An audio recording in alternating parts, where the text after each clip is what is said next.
আসসালামু আলাইকুম, কেমন আছেন সবাই? দর্শক, আজ আমি ক্যামেরার সামনে আপনাদের সামনে হাজির হয়েছি যে কথা বলার জন্য। সেটা হচ্ছে বর্তমানে সবচেয়ে যে আলোচিত বিষয়, সেটা হচ্ছে রাসেল ভাইপার নামে একটি সাপের আগমন ঘটেছে আমাদের এই বাংলাদেশের বিভিন্ন জায়গায় বিভিন্ন জেলায় ছড়িয়ে ছিটিয়ে পড়েছে এই রাসেল ভাইপার সাপটি। আপনারা জানেন এই সাপটি কিন্তু খুব বিষাক্ত। এটা যদি কাউকে দংশন করে তাহলে কিন্তু মৃত্যু অনিবার্য।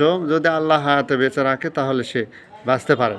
কিন্তু এই সাপটি দেখা যাচ্ছে বাংলাদেশের প্রায় প্রত্যেকটা জেলাতেই প্রবেশ করতে শুরু করেছে। খাল, বিল, নদী, নালা এবং ঘরের মধ্যে পর্যন্ত, মানুষের বাড়ির আশেপাশের জঙ্গলে সব জায়গায় পদচারণা লক্ষ্য করা যাচ্ছে।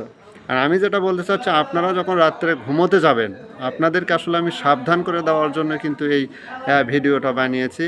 আপনারা সাবধান থাকবেন, তবে সন্ধ্যার থেকে আপনারা খেয়াল করবেন, লাইট দিয়ে, টর্চ দিয়ে যে কোনোভাবে আপনারা বিছানা, বারান্দা, আঙ্গিনা এবং বাড়ির আশেপাশে একটু খেয়াল করবেন, দেখবেন, চেক করে নেবেন। রাত্রে যখন ঘুমানোর আগে আশপাশ দেখে তারপর ঘুমোতে যাবেন।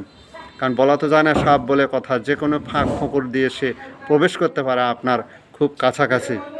তাই আমি বলতে চাচ্ছি, বাচ্চাদের একটু নিরাপদে রাখবেন। জঙ্গলের পাশে, ড্রেনের পাশে যেন তারা না যায়, সেদিকে খেয়াল রাখবেন। এখন কিন্তু এই সাপটা কিন্তু খুব দ্রুত এক জেলা থেকে আর এক জেলায় ছড়িয়ে যাচ্ছে। সেজন্য আমাদের খুব সাবধান থাকতে হবে এই রাসেল ভাইপার থেকে।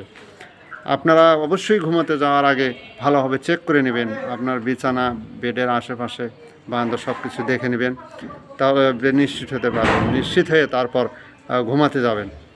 কারণ কোথায় সে ওত পেতে বসে থাকবে কেউ বলতে পারে না। দর্শক, আপনারা সবাই সাবধানে থাকবেন, ভালো থাকবেন। আল্লাহ হাফেজ।